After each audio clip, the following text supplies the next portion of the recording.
पिछले वीडियो में यानी कि एक्टिव और पैसिव का जो हिंदी एक्सप्लेनेशन का पार्ट 3 था उसमें मैंने आपको इसके बारे में बताया था। इसकी प्रैक्टिस कैसे करनी है ये बहुत ही सिंपल है।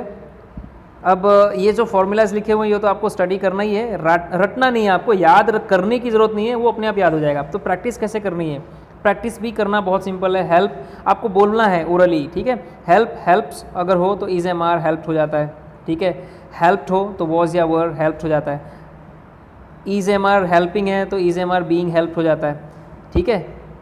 उस तरह से और भी आगे बढ़े तो विल या शेल हेल्प है तो विल या शेल भी हेल्प्ड हो जाता है। वुड हेल्प है तो वुड भी हेल्प्ड हो जाता है। शुड हेल्प तो should be helped. Can help can be helped. Could help could be helped. तो ऐसे कई मैंने फॉर्मूलाज दिए हुए हैं, लगभग 29 है। और इन्हीं फॉर्मूला के बेस पर जैसे कि और भी मैं बता दूं, कुड हैव हेल्प्ड तो कुड हैव बीन हेल्प्ड। इस तरह से आप एक ही सेंटेंस को कई तरीके से अप्लाई कर सकते हैं इन फॉर्मूला के बेस पर। अब वो जो फॉर्मूलाज थे उनके बेस पर मैंने सेंटेंस लिखे हैं, 29 एक्टिव और पैसिव वॉइस के सेंटेंस लिखे हैं। बहुत ही सिंपल, देखिए यहाँ पर वर्ब का ऐसे एस वाला फॉर्म आ रहा है कि नहीं आ रहा है, बिल्कुल आ रहा है। तो आपको क्या कर देना है, इसको इज़ या एम या आर में से कोई भी एक लिख कर, मैंने इज़ लिख दिया और वर्ब का थर्ड फॉर्म लिख दिया। ये प्रैक्टिस कैसे करनी है तो बहुत ही सिंपल है, ज़्यादा से ज़्यादा 2 या 3 मिनट जाएंगे। मैं आप ध्यान से सुनिएगा, ठीक है। अब पहला नंबर देखिए, Raj helps Rita, Rita is help by Raj. Raj help Rita, Rita was help by Raj. Raj is helping Rita, Rita is being help by Raj. Raj was helping Rita, Rita was being help by Raj. Raj has help Rita, Rita has been help by Raj. Raj had help Rita, Rita had been help by Raj. Raj will help Rita, Rita will be help by Raj. Raj would help Rita, Rita would be help by Raj. Raj should help Rita, Rita should be helped by Raj. Raj can help Rita, Rita can be helped by Raj. Raj could help Rita, Rita could be helped by Raj. Raj may help Rita, Rita may be helped by Raj. Raj might help Rita, Rita might be helped by Raj. Raj must help Rita, Rita must be helped by Raj. Raj ought to help Rita, Rita ought to be helped by Raj. Raj has to help Rita, Rita has to be helped by Raj.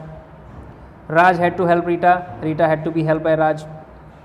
Raj is going to help Rita, Rita is going to be helped by Raj. Raj was going to help Rita, Rita was going to be helped by Raj. Raj is to help Rita, Rita is to be helped by Raj. Raj was to help Rita, Rita was to be helped by Raj. Raj will have helped Rita, Rita will have been helped by Raj. Raj would have helped Rita, Rita would have been helped by Raj. Raj should have helped Rita, Rita should have been helped by Raj.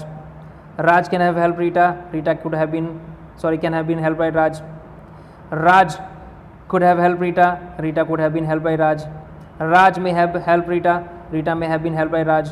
Raj might have helped Rita, Rita might have been helped by Raj.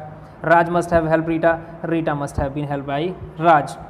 तो इस तरह से आप practice कर सकते हैं और बहुत ही फ्लुएंट भी इसमें हो सकते हैं। आप अगर इस तरह से प्रैक्टिस करते हैं ओरली कई बार तो आप देखना एक मिरेकल हो जाएगा आपके साथ। आपको याद करने की ज़रूरत नहीं पड़ेगी, ये अपने आप याद हो जाएगा, याद रह जाएगा। बस आपको करना क्या है, बार बार रिवाइज़ करना है ओरली, इसका भी, इन सेंटेंसेस का भी।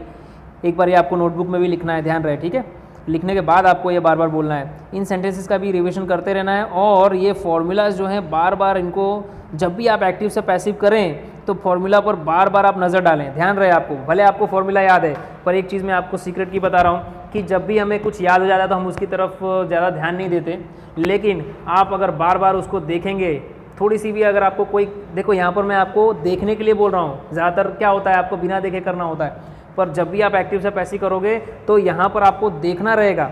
थोड़ा सा भी आपको लगे डाउट है कि अरे क्या है, मैं कुछ भूल रहा हूँ, तो तुरंत आप देखिए, ठीक है। ऐसा नहीं कि याद करने की कोशिश करनी है, क्या था, रटने वाला काम नहीं करना है। बार बार आप देखेंगे, आपकी आंखें देखेंगी बार बार तो रिवाइज होगा। ध्यान रहे, आप जो सुनते हैं बार बार वो रिवाइज होता है, आप जो देखते हैं बार बार वो रिवाइज होता है। ये बहुत ही आपको ध्यान रखना है, तो ये चीज़ें आपको ध्यान रहनी चाहिए, ठीक है। तो यानी बार बार देखना एक्टिव से पैसिव बनाते समय। अब एक और चीज़ इसमें रह गई है जो मैं आपको बता देता हूँ, और वो चीज़ क्या है, तो देखिए मैंने आपको इसमें ये बताया है इस पोर्शन में कि भाई सब्जेक्ट जो होता है वो ज़रूरी नहीं कि एक ही शब्द का हो। देखो यहाँ पर 2 शब्द हैं, माई फ्रेंड्स, ये 2 शब्दों से एक सब्जेक्ट बना है। और कभी कभी क्या होता है 2, 3, 4 शब्द भी हो जाते हैं और एक सब्जेक्ट बनाते हैं। और उसी तरह से ऑब्जेक्ट में भी होता है, यहाँ पर ऑब्जेक्ट एक शब्द का है, लेकिन ऑब्जेक्ट भी 1 2 3 या 4 शब्दों का हो सकता है। ठीक है, मैं आपको एग्जांपल बता देता हूँ। पहले सब्जेक्ट का एग्जांपल बताता हूँ। रीटा, देखिए यहाँ पर माय फ्रेंड्स लिखा हुआ है, माय फ्रेंड सब्जेक्ट है, फिर वर्ब है, फिर बाद में रीटा है। यानी कि देखो सब्जेक्ट, वर्ब और ऑब्जेक्ट, ये यानी कि ये अफर्मेटिव असर्टिव सेंटेंस का स्ट्रक्चर है। और देखिए Rita is helped bye my friends, ये माय फ्रेंड्स पीछे आ गया, सब्जेक्ट जो यहाँ पे था वो अब बन गया पैसिव वॉइस का ऑब्जेक्ट, और जो यहाँ पर ऑब्जेक्ट था वो ये बन गया पैसिव वॉइस का सब्जेक्ट। ठीक है, और यहाँ पर एक और एग्जांपल देखिए सब्जेक्ट का। एक वर्ड है, 2 वर्ड, 3 वर्ड, 4 वर्ड है, एक ही नहीं बल्कि 4 वर्ड हैं, चारों वर्ड को मिलाकर एक सब्जेक्ट बना है। ठीक है, तो ज़रूरी नहीं कि सब्जेक्ट एक ही शब्द का हो, ये आपको ध्यान रखना है। इसीलिए बच्चे कभी कभी मिस्टेक कर जाते हैं कि कौन सा शब्द लें, या सबको लें, या एक ही शब्द लें। ठीक है, पर ध्यान रहे। अब आपको पता कैसे चलेगा कि ये सारे शब्द मिलकर एक सब्जेक्ट बना रहे हैं? बिकॉज देखिए क्रिया का स्थान ये रहा, ना कि क्रिया यहाँ पर है। तो जब तक क्रिया ना आए, जैसे यहाँ पर क्रिया आई, तब तक आपको इस पूरे को क्या ले लेना है? सब्जेक्ट के रूप में ले लेना है। जब तक क्रिया ना आए तब तक समझने का ये पूरा सब्जेक्ट ही है। ठीक उसी तरह से ऑब्जेक्ट में भी होता है, क्रिया के तुरंत बाद ऑब्जेक्ट होता है, हो सकता है वो 2-3 शब्दों वाला हो, वो हम आगे देखते हैं। ठीक है, तो देखिए आप देख सकते हैं बाई के बाद every one of us subject पीछे ले लिया गया है, जो बन गया पैसिव वॉइस का ऑब्जेक्ट। ये ऑब्जेक्ट बन गया पैसिव वॉइस का सब्जेक्ट। और ये तो बहुत सिंपल है, दे हेल्प रीटा एक सब्जेक्ट, एक वर्ड का सब्जेक्ट है, और ये भी एक वर्ड का ऑब्जेक्ट है, तो बहुत सिंपल है। और ऐसे ही देखो यहाँ पर क्रिया का पहला रूप लगा है,